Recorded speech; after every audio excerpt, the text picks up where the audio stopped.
You know something? Fridays is one of my favorite days, but it ain't because of some damn weekend off. Because I work on the weekends too, okay? Friday is one of my best days because I got my boys. I got my boys in the house. You understand what I'm saying? I got Snow White next to me on my left. God. I damn sure don't have Dwarf Snow with me. I got the big boy himself, big man ballin', Swagoo, getting praise from kings and queens and all of those people. I got my boy RC coming into the house. Bart Scott, he said, yo, I'm getting big time. I don't need to be here in studio with Stephen A. I'm chilling in South Beach. That's all right, though. That's all right. I'll deal with him later on in the show. It's your boy, Stephen A. It's Swagoo. It's RC. It's Bart Scott. It's Snow White. No, it's Molly. That's right, I said it again. You know what I'm going to do, Swagoo. No, Here Molly. I come. Holla at your boys. Whoa. Whoa. Hitting the high note this morning. Here at Foxborough, the Patriots and the Bills. Another rule, another turn, another test. Into the end zone, caught. Bills get the lead back. This is Buffalo Bills football. Pressured, moves to his right. He throws along the sideline. Touchdown, Buffalo. Dominant performance here tonight in New England.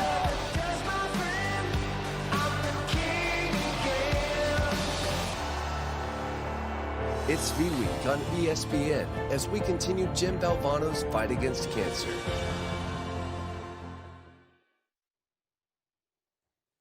Good morning and welcome to First Take on this Feel Good Friday. Marcus, RC, SA, fellas, how we feeling? What's up? My boys. My boys. Good. Making my Friday so Molly. special. You know what I'm saying? I used to be like, damn, it's been a long week. But my Stephen boys- A. Stephen A. and Molly. Yeah. Let me just He's warn y'all fired up. right now. Ryan Clark woke up this morning choosing violence. So y'all just make sure y'all be careful. Really? Are you on one today, Ryan? He woke up.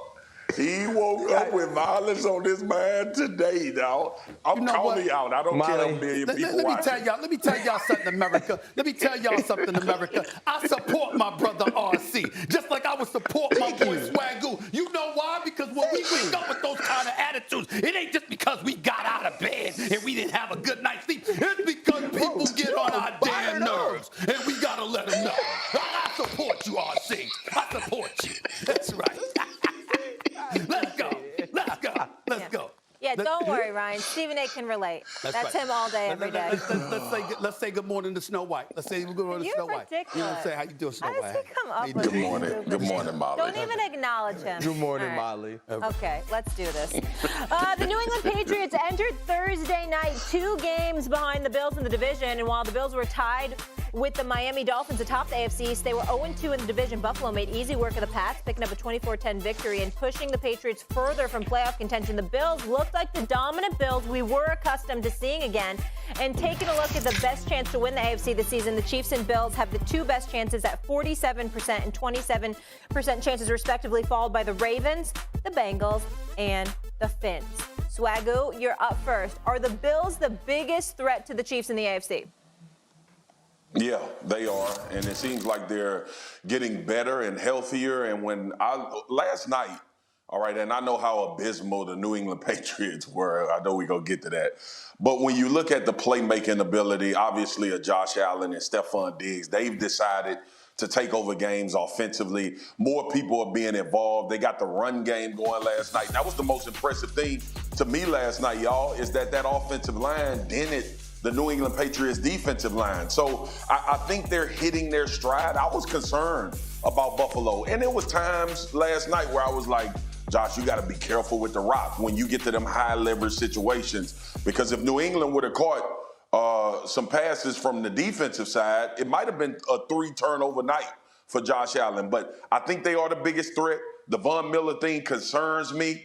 But from an offensive standpoint, they are getting back to being explosive, getting back to making plays. Josh Allen getting back to making plays and not turning the ball over, whether that's fortunate by guys dropping the football. But ultimately, this team is kind of ascending in my mind to what we thought they would be at the beginning of the season. I think they got a little bit complacent, and now they're starting to kind of get back to the foundation and being multiple, doing what they do. Ken Dorsey is learning from some of his woes offensively.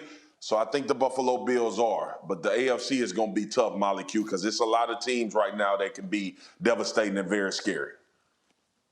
And see, like, that's where I'm going to go, Swagoo, though. Like, that's where I'm going to go with it, is because the Buffalo Bills, we crowned them before the season. Think about it. We thought that this team would run through the AFC. We already had them playing the Kansas City Chiefs, or actually at that point, the winner of the AFC West in the AFC Championship. And then when Buffalo began to struggle, we made all of these excuses for them. You think about the stretch they've been through. It's been a difficult stretch, right? You got to leave home early to go play a game in Detroit when it's supposed to be in Buffalo, and you start slow against the Cleveland Browns, but you pick it up. You find a way to win late against the Detroit Lions. We all know the Detroit Lions fight. And then you beat a New England Patriots team that's kind of like, whatever.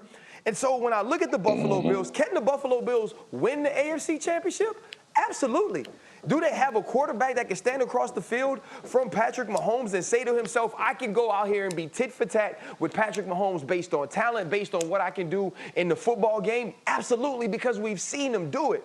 Right now, do I look at the Buffalo Bills and say, hey, they could go to Miami and definitely beat Miami in the playoff situation? I can't necessarily say that. Or say the Buffalo Bills, if faced with playing the Cincinnati Bengals in a tough divisional playoff game, is just going to go out there and beat the Cincinnati Bengals and be head and shoulders above them? I can't say that. The same with Baltimore. I believe the AFC is ultimately cluttered.